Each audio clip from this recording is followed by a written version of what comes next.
Thanks everyone for coming today for the second CEO forum. The last one was in March. Today I was going to give you a bit of a recap on the journey we've been on since COSU took over, particularly the last 6 months or so, what we've been up to, give a summary of where we are at the moment, and then talk about where we are going to go in the future, next steps and so on. I'll then answer some questions that have been submitted via the feedback@Southend United email, and we'll take some questions from the floor. So to start with, by way of recap, since the consortium took over, we have 3 pillars, which Matt's going to just flash up on screen at the moment. So everything that we do is anchored to these 3 key pillars, which is joy through football, community and sustainability. So our whole business plan, which runs to many pages, is anchored against these key initiatives. We want to bring joy to our supporters through football. We want to be financially sustainable and stable, so we don't return to any of the dramas that we've had previously, and we want to engage and do good work in our community. And in terms of the 5-year high-level strategy, this page talks about football facilities and fan engagement, but I'll also say something on sustainability and what we're doing in the community too. Quick whiz through the football stuff again. We'd like to be an established EFL team within 5 years. In order to do that, we're trying to create an environment for success. For the football team, we've invested in the training facilities, the pitches we have, and also gym equipment and cabins and so on, which I'll touch on a little bit later. We're trying to provide a competitive budget for Kevin, but we are acutely aware of the fact that others in our league are spending significantly more than us in terms of player budget. We also have aspiration within the next 5 years to have a semi-professional women's team. So far we have invested some money, we have a pot of money set aside to help support the women's team. That's been used to buy catapult equipment, which is software and tracking, which is essentially a GPS which shows how much work the players are doing, and they can then manage their workloads and so on off the back of that.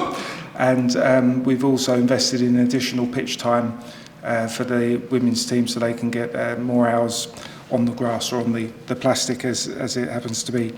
We'd also like to switch on our academy. Again, we were very proud of the academy that we had when we were in the EFL. As we dropped through the leagues and dropped out of the EFL, we lost what's called EPPP funding, which essentially was the funding we had to run the academy, which flows down from the Premier League. And it was just we weren't able to sustain that operation once we'd lost that funding. In addition, when you lose EPPP funding, 2 things happen. One is you can't pay scholars. That's a rule, so there's a rule preventing you paying scholars, so we can't run an elite programme.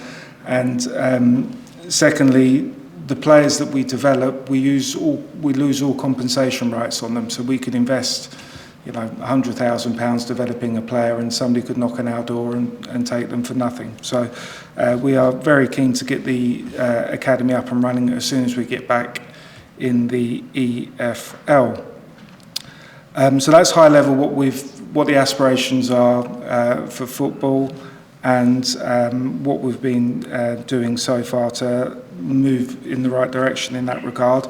In terms of facilities, it's 2-pronged really. We've got, 3-pronged. We've got the training ground, Rootsall as is, and the future at Rootsall. And for the training ground, as I touched on a moment ago, we've invested, the whole site now is over £3 million worth of pitches and infrastructure that's been put in place. It's now fully operational, and the guys are happy there. We've recently released a video showing what's been done there, and it's a significant uplift on the Boots and Laces facility. So we're really pleased with the outcome there. Rootsall, which is a tired old lady, as most of you will know. Needs constant TLC to keep it going. We've spent very significant sums over the last 24 months to not only keep it at a base level from a safety point of view, but actually to try and uplift the supporter journey and the supporter experience.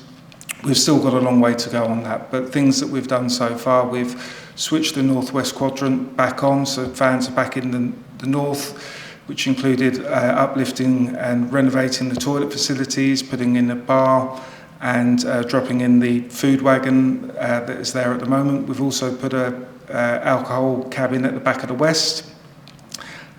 We have also spent targeted investment on other toilets around the facility, spending several tens of thousands on that, but it's before we spend more money, we need to do a little bit more of investigatory works in terms of drainage surveys and other bits and pieces, but it's certainly on our radar, and with the feedback we get is our toilets are something that we really need to spend some time getting right, and the intention is to try and fix them over the closed season and continue to make targeted spend in the interim to keep things at a slightly higher level than what they have been to date.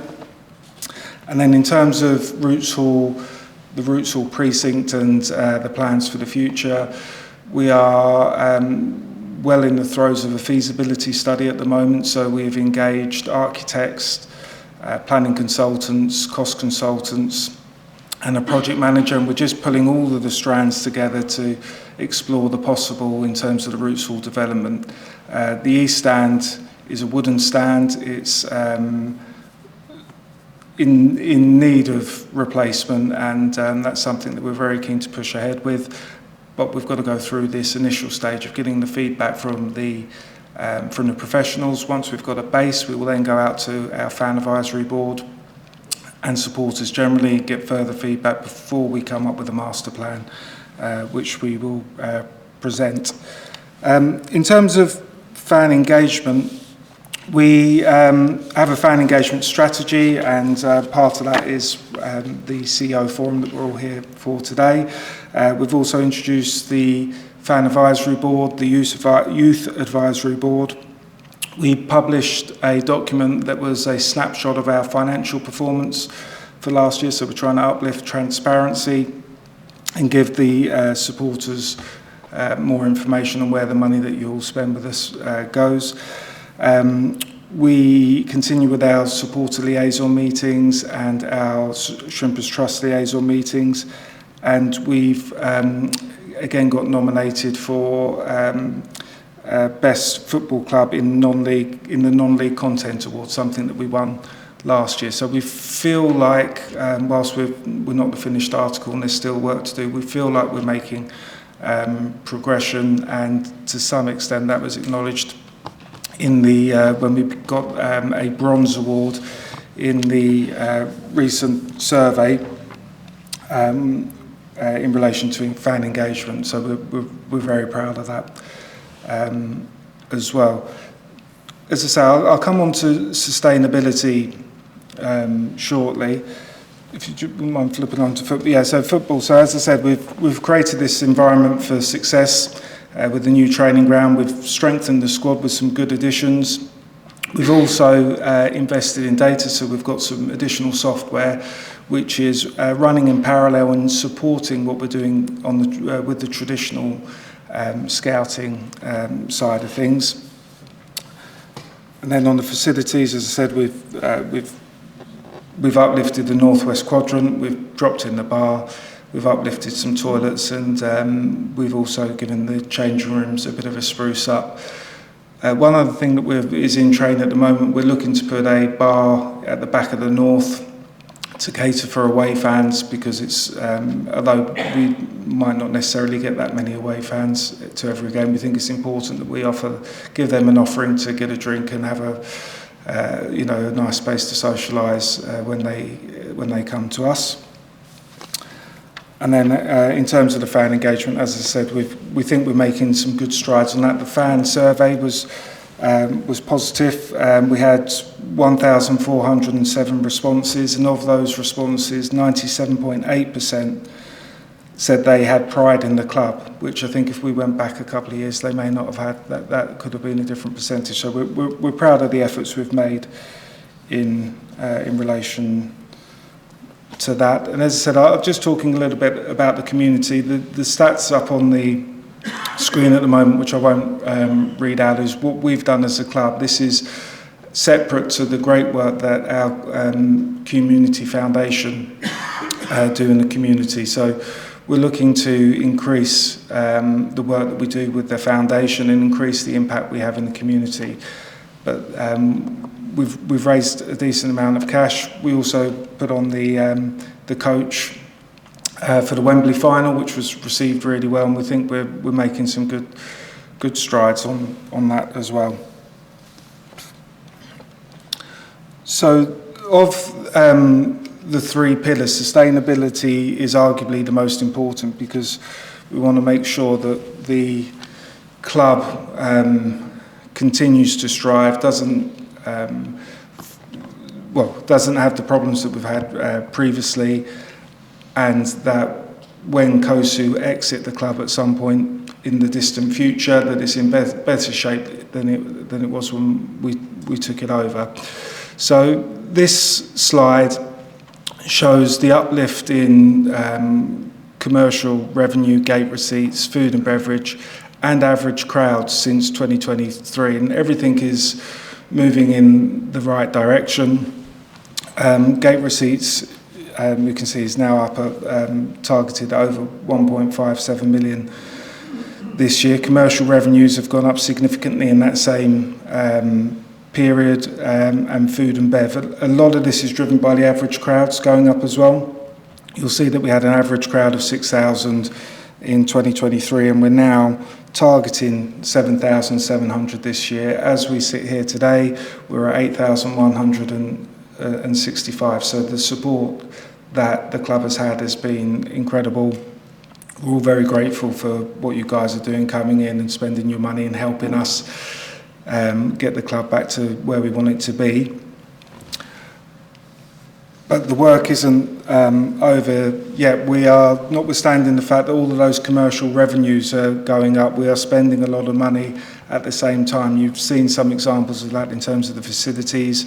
We're supporting Kevin on the squad, and we're making targeted spends. So the losses are not being eroded by the increased commercial income. We're spending money to improve the fan experience, to improve the squad, and to give us the best chance of bringing joy through football by exiting this league. So I suppose the message from us is that we aren't completely out the woods. There's no panic. There's plenty of money around us, but we need you guys and all of the supporters to help us get Southend strong and back in the league. So in terms of what's next, we're going to continue with those targeted investments across Roots Hall to try and give things an uplift. Toilets is a big focus of what we're going to be doing. We're also looking at what could be done to the back of the West to improve the kiosks and to create a more vibrant atmosphere in that section, to try and get supporters in, because if you're on the east, you can get to the far post, or you can get to the Shrimpers early, and you can socialise and mingle on site there. There isn't such a great space at the back of the west, so that's something that's on our radar. We continue to explore fan zones and other options which around fan zones, which could again give supporters a place to mingle beforehand. And we are, as I say, looking at the Roots Hall, the wider strategy and the plan to redevelop the East Stand and the wider site. So we want to continue the trend of incremental improvements and continue to listen to the feedback that we get, actioning it, and hopefully keep improving day by day. So that was a quick recap of where we are, where we've been, and a bit of a summary of where we are planning to go. We think we have some questions, or they're almost there, but otherwise it's questions of the to the floor. There are some questions that came in before, which I think we'll pick up on. Sorry? Okay, that's fine. I'll leave with you. So I think it's questions to the floor. Hello. When do you envisage making the planning application for the main stand? I know you're at feasibility at the moment, but when do you plan to submit? Yeah, I would have thought it will be next year. I can't see us getting our ducks in a row this side of Christmas. And I would have thought next year is a realistic goal. I would have thought if I had if you pushed me on it, spring, summer would be, we need to go through the feasibility stuff first. We need to make sure that it hurdles financially. But assuming all is well, that is the most likely time that I think we'll be submitting a planning application. Okay, and then it's going to take at least 6 months to get permission, possibly? And then how long to build? Yeah, it's a good question. So we're thinking, we haven't had the advice on that as of yet, but I would have thought it's going to take 12 to 18 months. So we will be operating with 3 sides for some time. We have 10,500 usable seats at the moment, 12,000 in total in the stand, of which the east is 2,800-ish. So we're looking at ways we can increase the capacity on the other stands, which are restricted by physical condition factors. So we're currently operating at 85% on all of the stands, apart from the north, which is 92.5%. So if we can lift everything to closer to 100%, then we should be able to cater for all of the fans that are attending. We should be able to achieve the 8,000 odd that we're currently averaging. What are the plans for hospitality? Yeah, so so in terms of the hospitality, we're going through that process at the moment. And we've had Stadium Max, our feasibility partner, do some research on that, which has identified that there's 3 offerings that people are interested in, particularly. One is a premium package, which would be a 3-course meal, and so on. There's then a range in sort of a one down from that, a gold, if you like, if the top one's platinum. The gold, which will have probably split into 3, which will probably be a carvery and then a 2-course meal, and then perhaps something a little bit more special than that, and then a premium GA bar, which is very popular as well. So we're working through that at the moment. Boxes don't appear to be that popular these days, and I think the trend has moved on. It was going away from boxes for a few years before COVID, then COVID, boxes came back in again, and then it sort of drifted back the other way. So we haven't locked anything in that regard at the moment, but we're certainly looking to provide great hospitality on a match day with some really interesting experiences. And also that main hall, if you like, the conferencing space, will also be key to non-match day income with weddings and conferences and ABBA tribute bands or whatever it might be.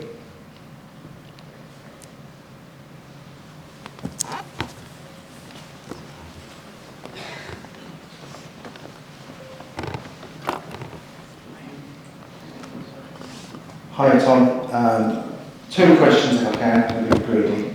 The first one, obviously the Charlie Kelman funds were quite a nice surprise to everyone. Whilst I appreciate that will be in instalments, are there any plans to use any of that to enhance the squad for Kevin?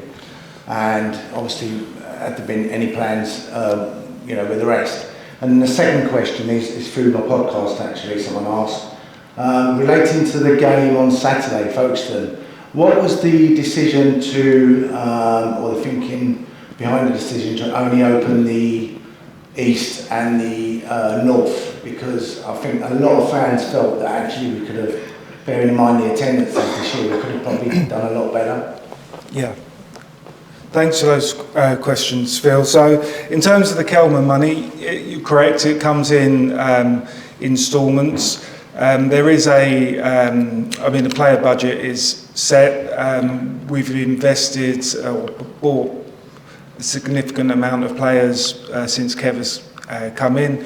We will continue to look at any asks from the football department on a case-by-case basis. We need to be in a sustainable position, so we're not going to spend all of the Kelman money on the football squad. But each ask from the football department, as I say, is looked at on a case-by-case basis. And in the lion's share, I think if Kev was sat here today, he said the coast have been very supportive.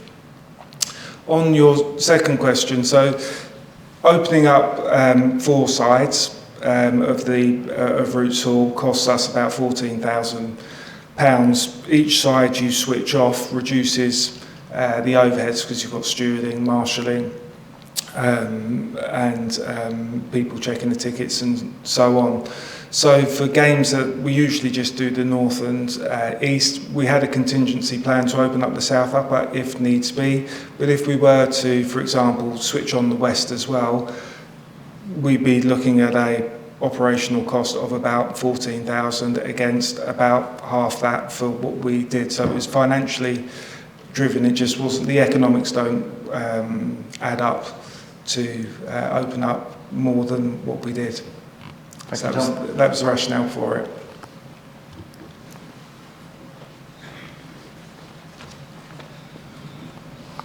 Hi Tom, quick one about the Fossett's Farm planning application from he who shall not be named. I understand that's next week, the determination date is due to be next week. How is that progressing? I understand the council have to make a decision on that by then. And then will COSI then take control of Roots Hall when planning permission is granted? Yeah, so in terms of the progression of the Fossett's planning by Thames Plaza and associated companies, I'm not across the detail on that. Of course, I know the application has been submitted. It's got support from the council, but you're quite right, it needs to go through that process. There is a trigger point in the future which requires planning permission to be obtained by Thames Plaza and the group, which will then give us the opportunity to bring Roots Hall into our control. We've got a 125-year lease at the moment, but there is a trigger point when we can acquire the freehold.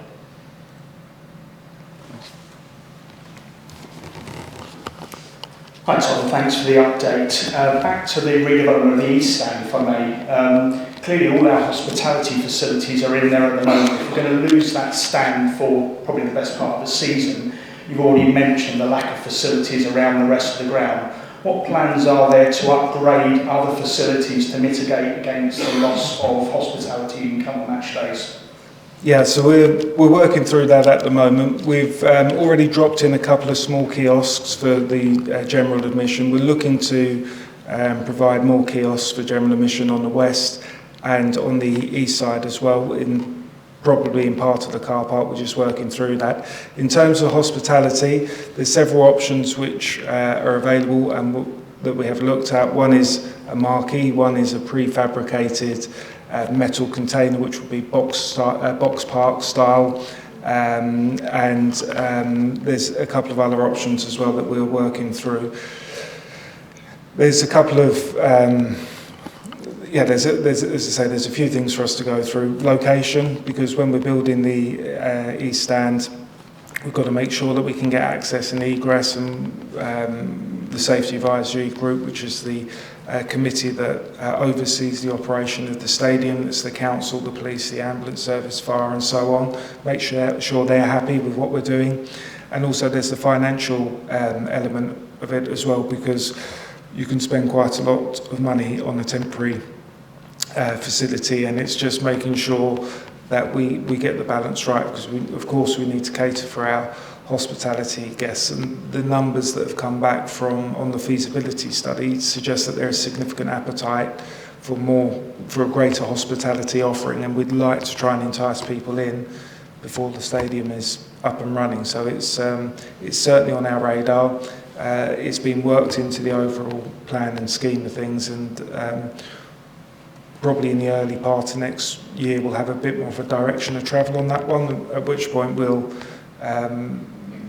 announce what we're intending to do and get feedback and so on from the fan advisory board and supporters generally.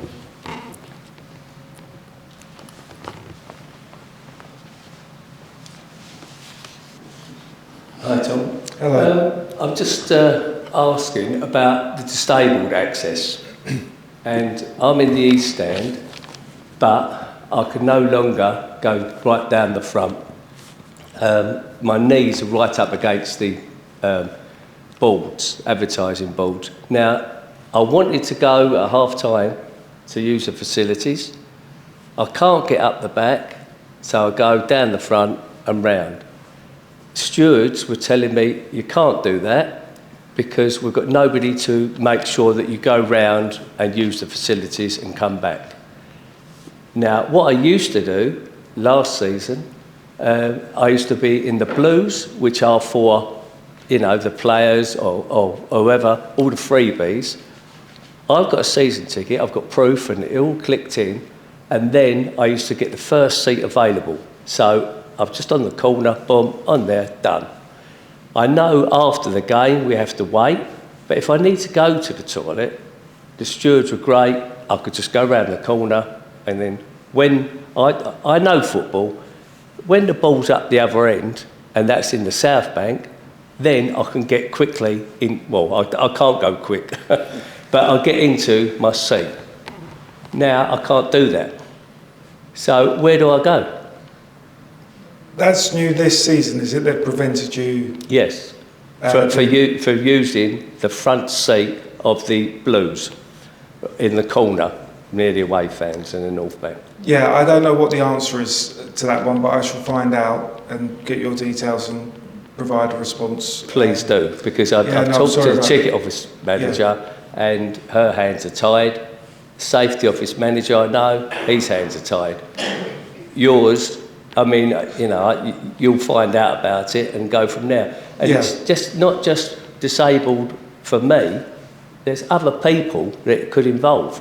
They might bring up problems, Yeah, so we've got a safety certificate that we need to adhere to, which is probably why the safety officer has fed back to the ticket office manager. This is potentially an infringement of our safety certificate. But there must be a solution that we can find to resolve this don't problem. want to knock Southend, because I love Southend. I go home and away all over the place. And I'm going on Saturday as well. So the thing is, it's not being against Southend. I just need you to listen to people when they've got a question. And it's just a little helping hand here and there. Yeah. Because you can't go and say, we're going to build at the East Stand straight away and do this, that and the other straight away. You can't do it. But thank you for listening. No, that's okay. And I mean, we have a thirst for feedback. We've got feedback emails, QR codes dropped around the place. We try and respond expediently, quickly to all of the emails and so on that come in. And thank you for that feedback. I will find out why it is the way it is and what we can do to address it. Thank you.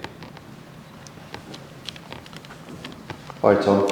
A bit in line with what Wolf has just said actually. My query is regarding the car park, the setup regarding the away fans, the barrier system that all the way down the bottom of the fence and then all the way up the top.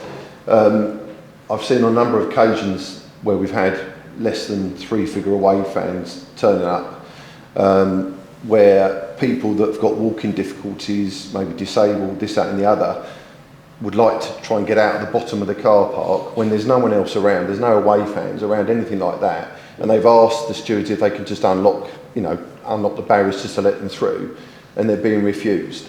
And these people are then having to walk all the way up the car park, past the ticket office and then all the way down the road again. I'm sure there's reasons for doing it, I get that, but I mean, I've been going over to Roots Hall for 40 plus years. We used to get massive away fan, followings and stuff like that. We never had that sort of system in place then. It doesn't seem to make sense now that you're forcing people to walk probably twice as far, particularly people like Wolfie and people like this that are disabled and have struggles walking.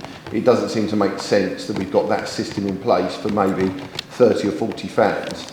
We go all over the country, home and away, Gateshead, Wilson, all these sort of places. When we come out of the away end, we invariably mix with the home fans. We're not a club or fan base that causes trouble. I don't think we're high risk. Not many of the clubs that come to us are high risk. So it seems to me that we're creating problems for ourselves in the car park where maybe they're not needed. Because at the end of the day, when the away fans walk down the far end and then all the way up the top, they're then coming into contact with the home fans coming out the east stand and south anyway. So I don't really see what that's achieving other than making it harder for home fans to then get out into that bottom corner, which is where we always used to walk in and out. So I'm just wondering, I have mentioned it to one of the stewards and he said he'd pass it on, but I don't know if that has. I also mentioned it to Justin, who said he'd pass it on, but again, I don't know if it has. But it seems overkill for me. I don't really understand the reasoning for doing it, that's all. So just so I'm clear, we're talking about exiting in the near St Mary's Court. Are you talking about going out that exit, If the John? fans come out and Yeah. turn right along that fence, Yeah. and they come all the way up to the ticket office Yeah. to get out. But in the old days, if we were in the east stand, we'd come straight out and we'd go through that bottom corner.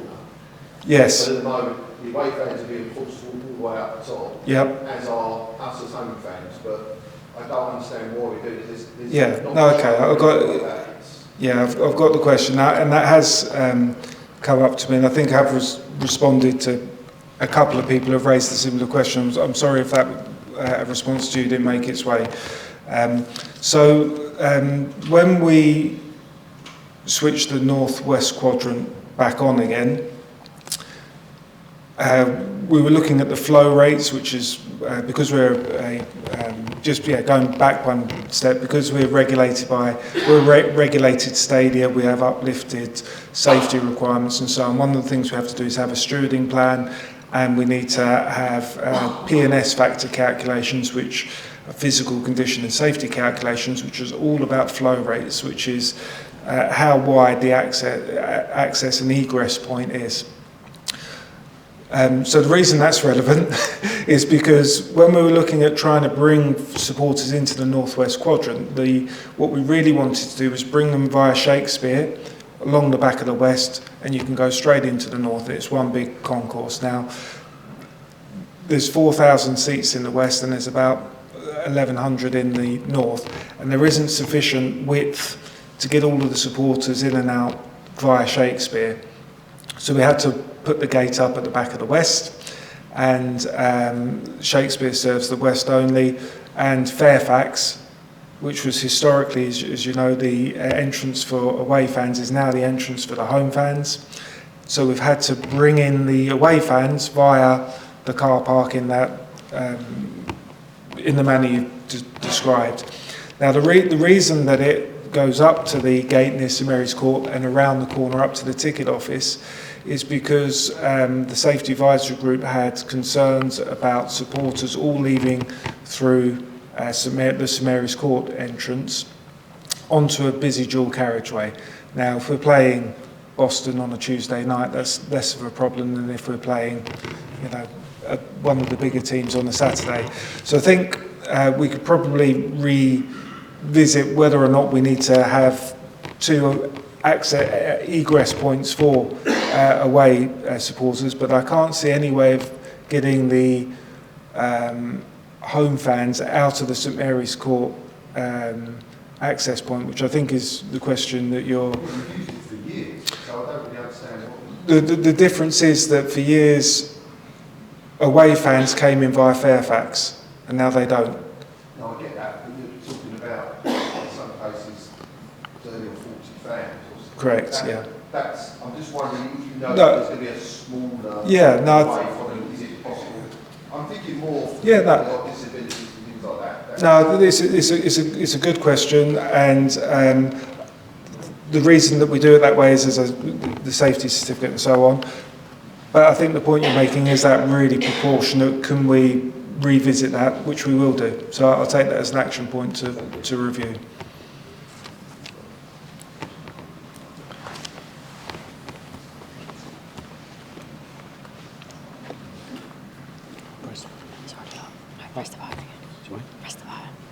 Hello, Tom. Hi, Tom. Hey. It's fantastic. All the plans for the future, all looks great, brilliant. I'm interested in the training ground. Video was fantastic last week, that we all saw. But observation I noticed was there was an outline of a lot of land that you've still got around the perimeter of the training ground, and there's 2 training pitches still not currently available. Originally there was always going to be plans to put a 3G pitch there. I recently attended Garron's for one of my sons who plays for a disability team.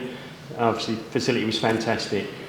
A lot of schools in the area putting 3G pitches in to bring extra revenue into their school.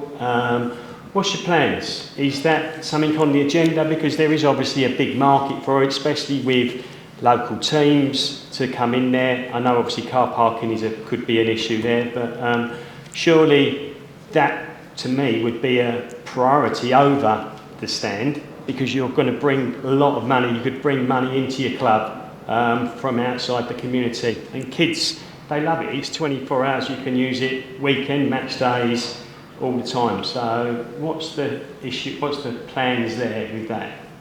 Yeah, so at the moment you're quite right, we've got 4 pitches on there, 2 of which are operational. The lower plateau with the 2 pitches that the first team are using. The upper plateau are mothballed essentially. If we had an academy, they'd be being used, but we don't have the need for them at the moment.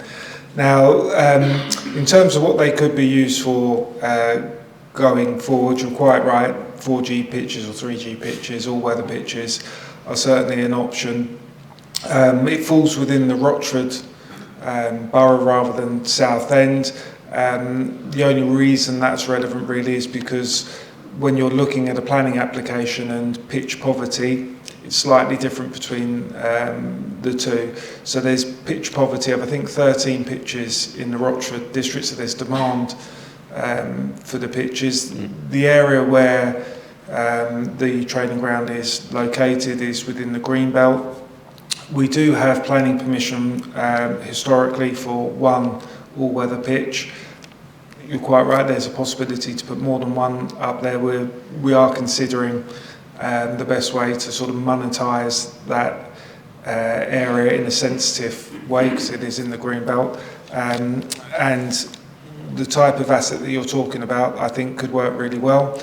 It would be good for the community and would tick one of our it would fulfil one of our goals, which is to make a difference in the community. It would also assist with sustainability because it would generate revenue. So we are actively considering that. We are talking to relevant partners who could help with it, but it's in its infancy. Right, okay. Another quick, really just very pet hate of mine. Obviously, I've been going to Southend for 30 odd years, home anyway. Burger buns, they're a nightmare. They're disgusting. You're on Team Brioche. Yeah, we We always used to get onions and the burger. This onion thing, is a fallacy that we do not do onions. I got pulled on this at the first, I think it was the Shrimpers Trust AGM. We do sell onions. The buns could certainly do with an uplift. I like brioche buns. It is on our roadmap to try and to bring them back. But yeah, but we do. You can get a burger with onions. Let you walk all the way back to the round. A little bit of hypothesis and assumption, if I may. Based on a little bit of fact, we now have responsible financial management after many, many years at this club. And we've just won in the 4th qualifying round of the FA Cup, and we've got what I believe is a winnable tie at Wealdstone. So with the hypothesis, we won that. We then get a second round winnable tie and we win that, which is worth another 75,000. And we then bow out in the third round, getting another 25,000 for a losing team in the third round of the FA Cup. If all that came to pass, and now the assumption that Andy Dallas wants to move here permanently, would that allow us to make a move in January to make that move permanent from a proportion of those winners? I said it was a dangerous assumption. Yeah, our third round clash would be great. Yeah. Thank you. Premier League team at home. Away would be good from financial, but Premier League would be good fun.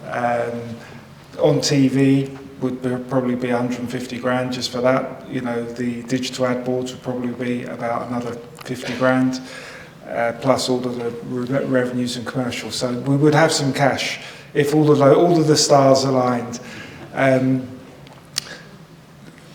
I mean, Andrew's been brilliant for us. He's come in and done exactly what the football department said he would do, and that is provide us with some good options up front, and he's scoring goals, which is great. I mean, if all of the stars aligned and Andrew wanted to stay with us, then of course I think it's something that the football department would absolutely be pushing for. So never say never, I suppose, is the answer.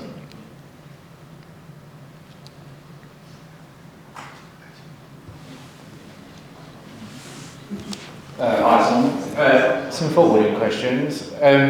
You saying about the losses, if we, because we was minutes away last year, went up to League Two, would we still run at a loss, or would? It's good question. The difference between the National League and EFL 2 in terms of football distribution monies, if you like, central distribution, is with the National League we'll receive about £130,000 this year. In the EFL 2 it'll be about 1.4 million and rising.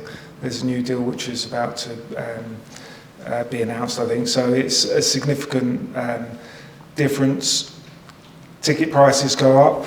Usually, if we get promoted, commercial revenues will go up because EFL games are on TV more than National League games. We'll probably get 5 games this year.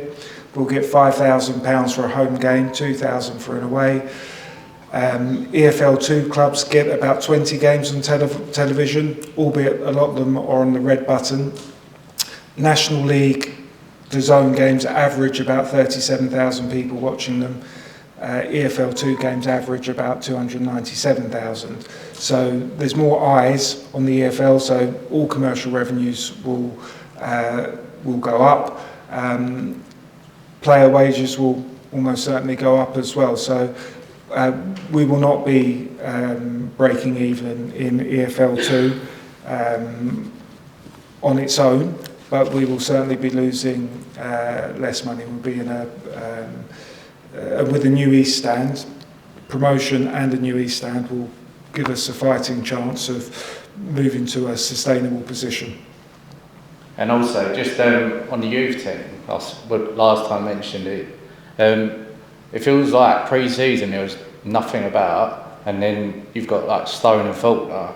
Can we not sign them on like 12-month deals and give them loans out, sort of thing?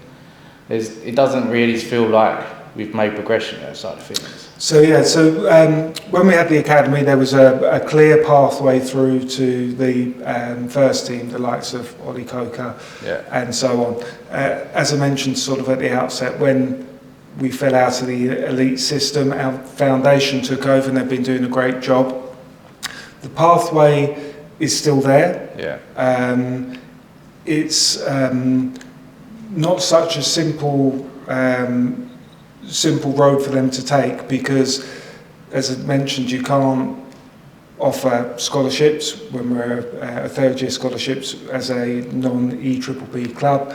So we're then looking at offering youth pros, and it's factoring in where do you allocate the resource that we have. Do we invest in the youth at the moment, or do we invest in the first team, and we're trying to do a bit of both at the moment. We, as you said, we had Bo and Mikey with us last year.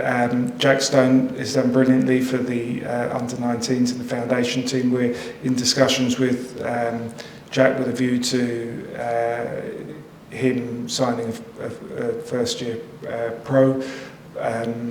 So we're hoping that that will come to fruition, but it's we don't have the same pipeline that we did when we had the Elite Academy, and we don't have the same financial resource around us to invest in the youth at the moment. Thank you.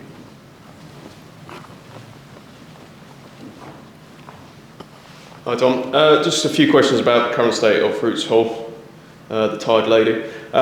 Firstly, was money invested in the pitch in the summer? Because there seems to be a few problems that we had last year, where foxes seem to be getting in and digging it up for fun. Also, I know that there was a statement about the floodlights. When are they actually going up? And lastly, the PA system doesn't always work. I mean, it's not necessarily bad not hearing Mickey G, but we would also like to hear him occasionally. Great respect, Mickey. So in terms of the pitches, there was a significant investment in the closed season on the pitches, more than we have invested in the last 4.5 years since I've been at Southend. Historically, we've done a light touch renovation. This year, everything got ripped up and got put down again, so there was a substantial investment. In terms of the foxes and so on, getting on the pitch, we have had quotes to keep the foxes at bay. We've put in some measures which have tried to slow them down a bit, but we're just currently considering what more we can do. It's about £20,000 spent to keep the foxes away, but when the East Stand comes down, it's going to, that 20,000 for the next however many games we've got left is, it may not be a sound use of money, but we're exploring that at the moment. So to answer your question, we did spend a significant amount of cash, and we are conscious of the fact that foxes are digging up the pitch, and we need to try and put in some preventative measures. On the floodlights, thank you for reminding me about that. I forgot to mention that in my presentation. So we have recently received confirmation that we have grant funding for the floodlights, and I spoke to the project manager today, so we're gearing up to get those replaced before Christmas, which will be a really good step forward. The gas lights that we currently have are end of life. Trying to find parts for them is problematic because not many people stock the gas system these days. Was it fed back at the last home game that they switched off because there was a burning smell? I'll come on to that in a second, yeah. Where I sit up, the Stuart Farmhouse was running out, someone's on fire, someone's on fire. I'll come on to that in a second. So it will help from a corporate social responsibility point of view. It will reduce our carbon footprint and reduce the energy costs. So I was about to say we're all super excited about the floodlights, but it's going to be good to get them installed, and they'll be in hopefully before Christmas. Project managers just putting the strings together on that one. I will answer the fire point in a second, but on the PA system, we've had an issue in the northwest quadrant area. The rest of the stadium we haven't had sort of complaints or feedback on. The northwest quadrant, we've just authorised a replacement of all of the speakers there. The parts have been ordered. I'm not sure when they'll be installed, but I would have thought within the next 4 weeks. So we've received that feedback and we've actioned it, so thank you for that. In terms of a fire, there was a small isolated incident that was completely under control by our fire marshals, but it was as a result of tired old electronics, which we will be replacing shortly.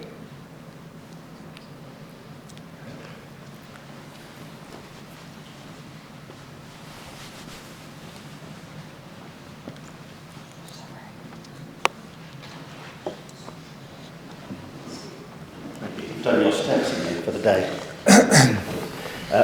For a minor moment, just a personal thank you to you I think, I know the new board have done a great job and they've put money in, but I don't think our club would still exist if it wasn't for you, so thank you very much for that. Having said that, can you sort the shop out?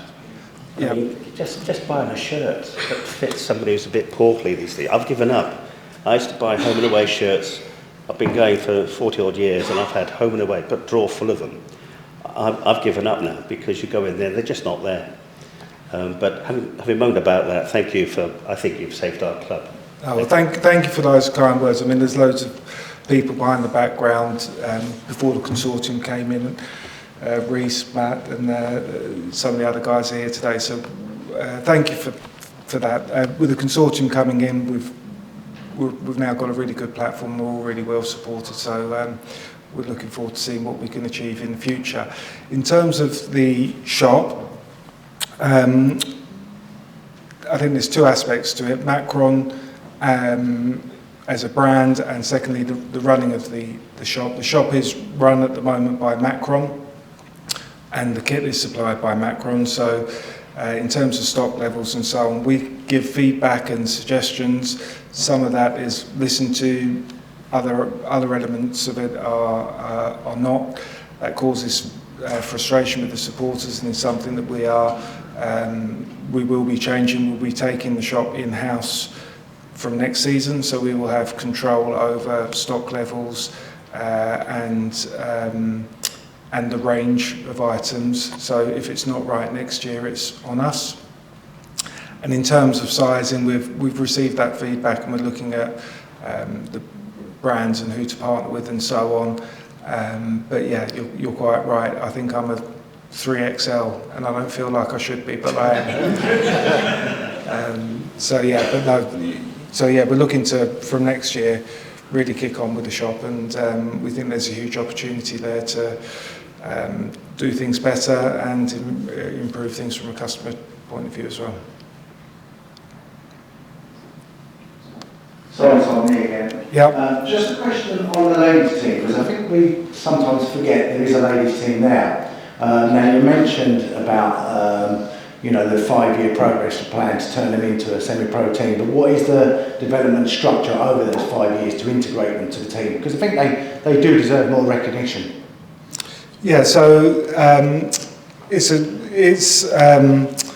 a staged plan, Phil. So at the moment, we've started retweeting and things of that nature. They come to the end of season awards now, which is something they historically haven't done. They're wearing the same kit as us, albeit the sponsor is different because they've already got a sponsor in place with Railway. So we are taking steps, and we are investing, as I said, on additional pitch time for them and the catapult. In terms of what next, there is a review that's earmarked to take place as to what we need to do to give them a boost, to push them up the leagues and so on. So we feel like we've taken some steps. Of course, there's more that can be done, and you're right to flag that they are an asset, and we should all be very proud of what they're doing. And we need to elevate that and incorporate what they're doing more. So we feel like we've started the journey on that, but we appreciate there's a long way to go.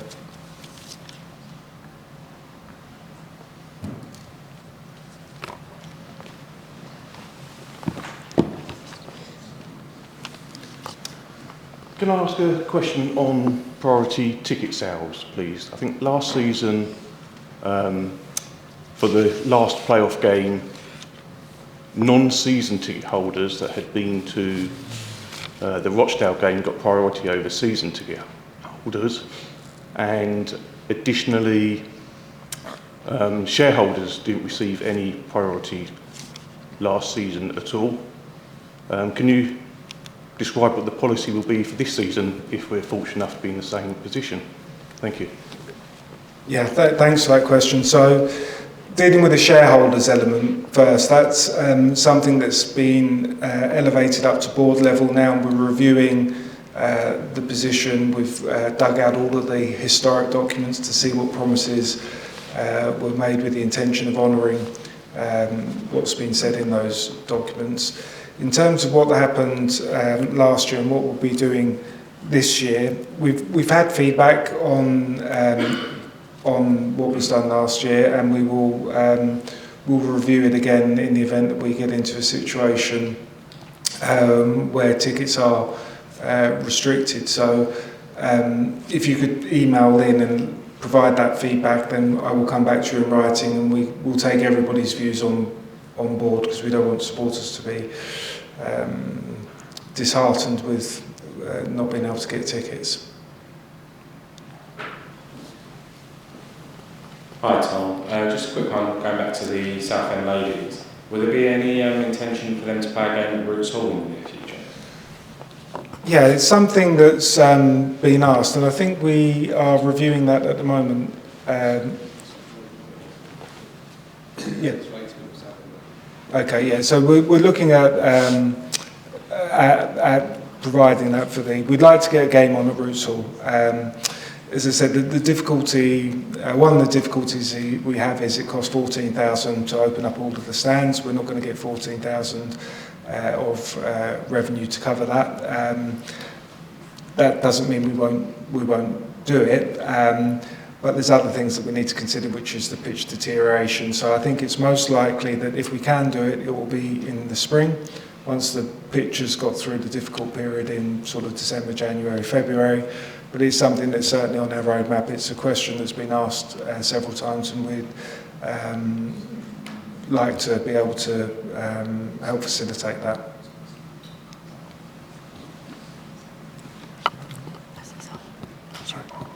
Hi Tom. The decision to make the stadium cashless, I know that I understand there's going to be a review, but do you think you're going to lose a substantial amount of revenue through that?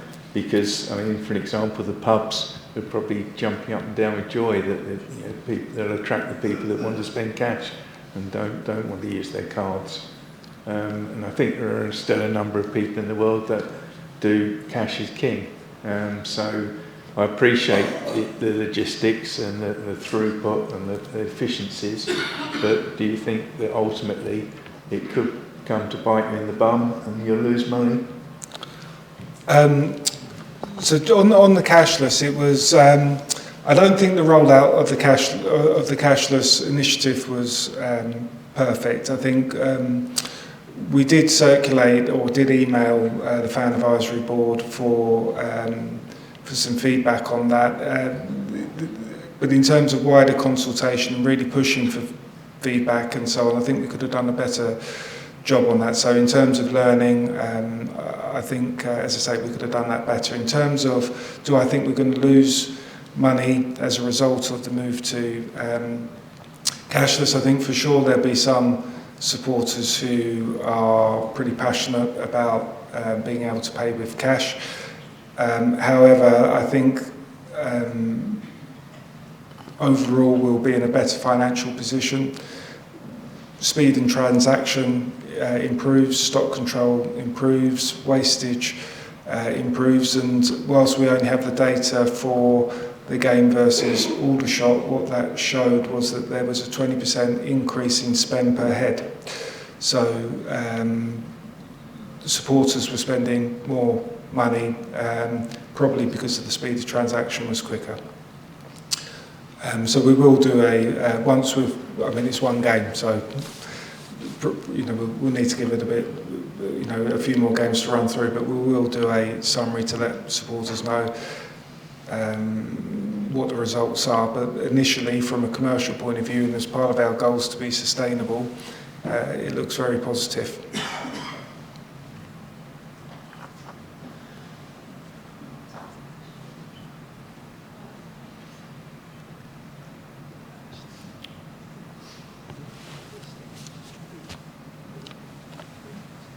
Okay. Any more? There was a couple of questions that came through on the feedback email. The first one was, can you advise if Roots Hall Stadium is still owned by the former chairman and if the club are still having to pay rent? If so, then how much longer can you envisage this continuing? So the freehold of Roots Hall Stadium is owned by a company within the Martin family's control.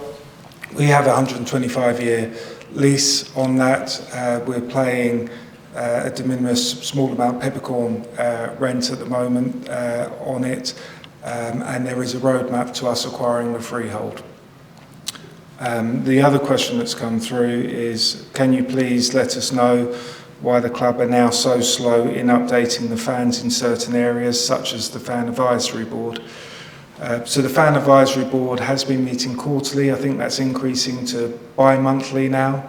And we publish the minutes of those meetings on our website. But if there is a lag between the meetings and the minutes being published, I'll look into that and get things speeded up. I think that was the only two questions on the feedback email. So, can I just ask one thing? Yes, of course. And Mr. Dallas, if he bangs in another say to the old by Christmas, can Barney say we'll have him back on our bench? Or have we got him back until the end of the season? So there is a break in the contract, but nobody's envisaging he's going to be going in. He's settled really well. I think it was a provision that Burton wanted to have in the contract, but in order for Andrew to go back, Burton would have to recall him, and they're either putting him in their first team or they're putting him out on loan elsewhere. And he seems pretty settled here, so it's something that we're conscious of, but it's a potential problem, but not one that we envisage coming to fruition.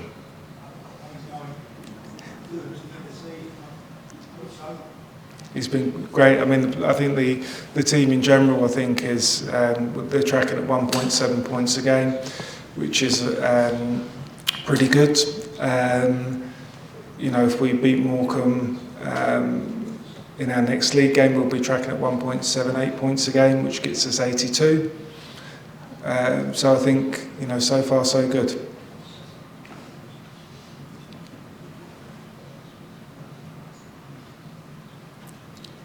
Okay. I think that's a wrap. Thank you for coming. Yes.